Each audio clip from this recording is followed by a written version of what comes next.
বাহ, এইটাই হচ্ছে বেস্ট গিফট হয়েছে আমার 2026-এ। কাটিং করে তোমাদের সাথে একটা কথা শেয়ার করার ছিল। আমি ইউটিউব চ্যানেলে যুক্ত হয়েছি মিনিমাম 4 বছর হবে। যেহেতু অনেকেই ভাবে যে সোশ্যাল মিডিয়ায় কাজ করা খুব সহজ। কাল সোশ্যাল মিডিয়ায় দেখি সবাই শর্ট শর্ট ড্রেস পরে বাজে কন্টেন্ট নিয়ে বাজে ভিডিও বানালেই সেটা ভাইরাল হয়। আজকালকার দিনে মানে ভদ্রতার কোনো জায়গা নেই। তোমরা ভাবতে পারছো এই মানুষটা রাত 1টার সময় ব্লিঙ্কিট থেকে অর্ডার দিয়ে আমার জন্য এত সুন্দর গিফট করেছে।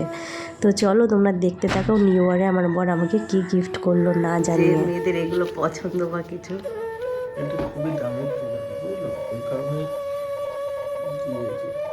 এইটাই হচ্ছে বেস্ট গিফট হয়েছে আমার 2026-এ। Thank you. ওটাই কাটিং করে থ্যাংক ইউ। তো hello guys, welcome back to my YouTube channel. তো আজকে কিন্তু আমি রাস্তার মোড়ে দাঁড়িয়ে আছি, আর বাবার গাড়িটা নিয়ে এসেছিলো আজকে মাটন আনতে যাবো তাই। তো বছরের প্রথম দিন বাড়ি আসতে পারিনি, তো আজকে হচ্ছে 3rd দিন যেদিন আমি বাড়ি এসেছি। তো ব্যাটারির চার্জটা চলে গেছে, আমাদের দোকান সামনেই আছে। তো দোকানটার সামনে আমার বড় হাজব্যান্ডের গাড়ি আছে, তো ওই গাড়িটা চেঞ্জ করে আনতে গেছে। তো বাবা ঠেলে ঠেলে গেছে হেঁটে, তো বাবা বললো এখানে দাঁড়াতে, তাই আমি দাঁড়িয়েছি। তো আজকের ব্লগটা এখান থেকে স্টার্ট করছি। তো চলো সঙ্গে থাকো, দেখতে থাকো।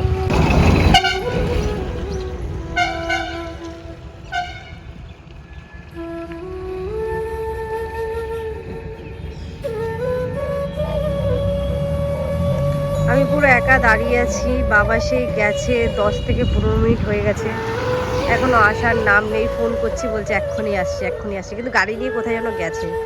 হাজব্যান্ডকে ফোন করলাম, বললো গাড়ি নিয়েছে, মিনিমাম 5-6 মিনিট হয়ে গেছে।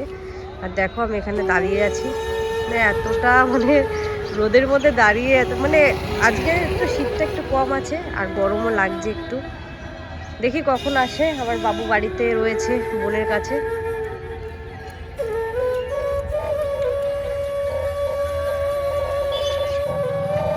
তো গাইস, তোমাদের সাথে একটা কথা শেয়ার করার ছিল। আমি ইউটিউব চ্যানেলে যুক্ত হয়েছি মিনিমাম 4 বছর হবে। যে তোমার বিয়ে হয়েছে তারপরেই আমি যুক্ত হয়েছি, আমার বিয়ে 4 বছর পড়েছে। তো তার মধ্যে আমি মা হয়েছি, প্রেগনেন্ট হয়েছি, তখন অনেকটা সময় চলে গেছে আমার। তারপরে মানে সাংসারিক কিছু ঝামেলা ছিল, প্রবলেম ছিল, বা যেটা সবার হয়, মানে আমরা দুজন পালিয়ে বিয়ে করেছিলাম, যার জন্য একটু প্রবলেম ছিল, তোমরা বুঝতেই পারছো। এই প্রবলেমটা বেশিকার মধ্যে থাকে, অনেক মানুষের মধ্যেই থাকে, যাদের একটু বেশি হয় কারো একটু কম হয়। তো আমাদের ক্ষেত্রে একটু বেশি হয়েছিল প্রবলেমটা, যার জন্য আমার ইউটিউব চ্যানেলটা মানে বলতে পারো 1টা বছর আমার আপলোড ঠিকঠাক দিতে পারিনি। তার মধ্যে আমি চেষ্টা করেছি দেওয়ার, কিন্তু মানে এত বছর জার্নি করার পরেও সেই সাকসেসটা এখনও পাইনি। অনেকেই ভাবে যে সোশ্যাল মিডিয়ায় কাজ করা খুব সহজ, ক্যামেরার সামনে চলে আসলাম হয়ে গেল। না, একদমই না, এটা একদমই না। কারণ দেখো আমি সংসারও করছি, আমার 2 বছরের একটা বাচ্চা আছে, তাকেও সামলাচ্ছি, তার মধ্যে কিন্তু ব্লগটাও করছি। আর সোশ্যাল মিডিয়ায় ভাইরাল হতে গেলে অনেকটা সময় দিতে হবে, তোমাকে অনেক কিছু স্যাক্রিফাইস করতে হবে। আর যেমন আমি একটা মানে হাউসওয়াইফও বলতে পারো আমাকে। আমার ট্যাটুর দোকানও আছে, আমাদের সাইবার ক্যাফেও আছে, সবই আমি হ্যান্ডেল করে কিন্তু ব্লগটা কন্টিনিউ করছি। আমি যতটা চেষ্টা করছি আমি সময় দিচ্ছি ভিডিওতে, কিন্তু তাও মনে হচ্ছে যে আমি অনেক কম কিছু করে ফেলছি। মানে জীবনে কিছু করতে গেলে প্রচুর প্রচুর প্রচুর কিছু তোমাকে খাটতে হবে। তুমি যদি না খাটো তুমি কোনো দিনও সাকসেস হতে পারবে না। এটা তো আমি বুঝে গেছি 4 বছর ইউটিউব করে। তো তোমরা আমার চ্যানেলে ঢুকে দেখবে, আমার প্রচুর ব্লগ আছে, প্রচুর আছে, কিন্তু আমার সেরকম সাবস্ক্রাইবও নেই, মানে সেরকম এখনও আমি সাকসেসও পাইনি। তোমরা ঢুকলে আমার চ্যানেলে দেখতে পারবে যে আমি কতটা কষ্ট করে ভিডিও বানিয়েছি। তাই তোমরাও কষ্ট করো, এগিয়ে যাও, দেখবে একদিন ঠিক তোমরা সাকসেস পেয়ে যাবে। আর এত ভিডিও ছাড়ার পরে তোমরা কি ভাবছো যে আমি সাকসেস পাইনি, ভিডিও ছেড়ে দেবো? অনেকেই আছে যে 5 বছর, 6 বছর, 7 বছর, 8 বছর, 10 বছর অবধিও ভিডিও করে কিন্তু সাকসেস পায় না। কিন্তু আমার বিশ্বাস আমি অবশ্যই সাকসেস পাবো, আর তার জন্য আমি ডেইলি ব্লগ ছাড়বো, ডেইলি কষ্ট করব। আমি কষ্টের উপরে বিশ্বাস রাখি। আমি এত বছর কষ্ট করেছি, আমি বাকি জীবনটাও কষ্ট করলে অবশ্যই আমি সেই ফলটা পাবো। আর সবসময় যে ফলের আশা করব, কষ্ট করব না সেটা তো না, কষ্ট তো আমি করবই। এত বছর যখন করতে পেরেছি, আমি দরকার হলে আরও 4 বছর কষ্ট করব, 4 বছর হোক 10 বছর কষ্ট করব, সাকসেস তো আমি পাবোই। কিন্তু সেই আশায় আমি বসে আছি যেই দিন আমি পুরোপুরি কষ্টের ফলটা পাবো।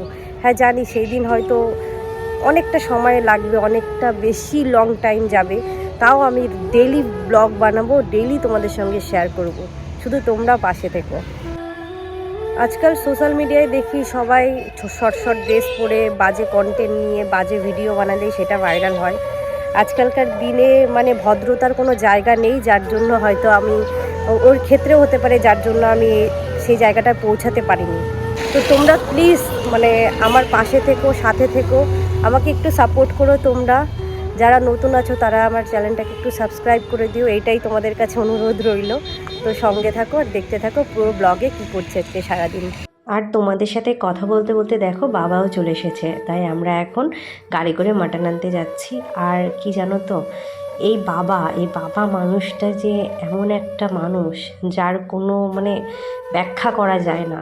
তোমরা সবাই জানো বাবা থাকার মানে, বাবা হচ্ছে পৃথিবীর সব থেকে মূল্যবান একজন মানুষ আমার কাছে, যার জন্য এই পৃথিবী আমার, তাই বাবাকে ঘিরেই আমার পুরো পৃথিবী। তো চলো সঙ্গে থাকো, দেখতে থাকো। ছেলের জন্য দই আর মার জন্য মিষ্টি নিয়ে নিয়েছি। আর এই যে আমাদের বাড়ি চলে এসেছি, দেখতে পাচ্ছ এই দোতলা বাড়িটা আমাদের এখনও পুরোপুরি কমপ্লিট হয়নি।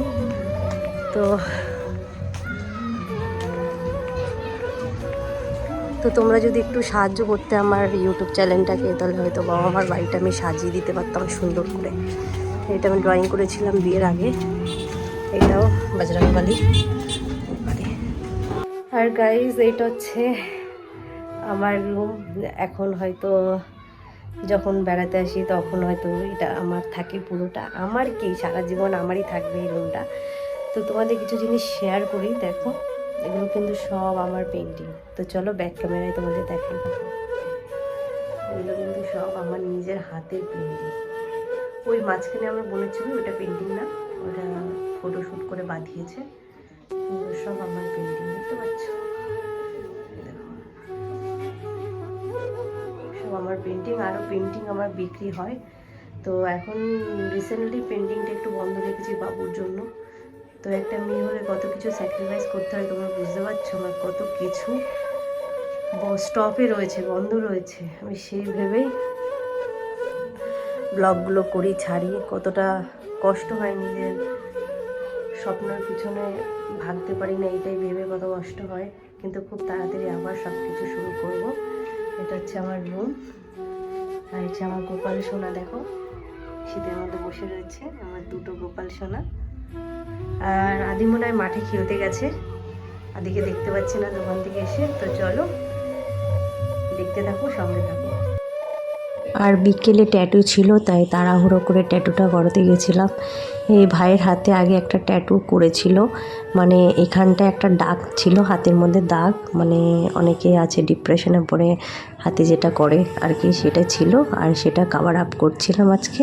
তো আজকের ভিডিওটা এইটুকুই, নেক্সট ব্লগে খুব তাড়াতাড়ি দেখা হচ্ছে। চলো টাটা।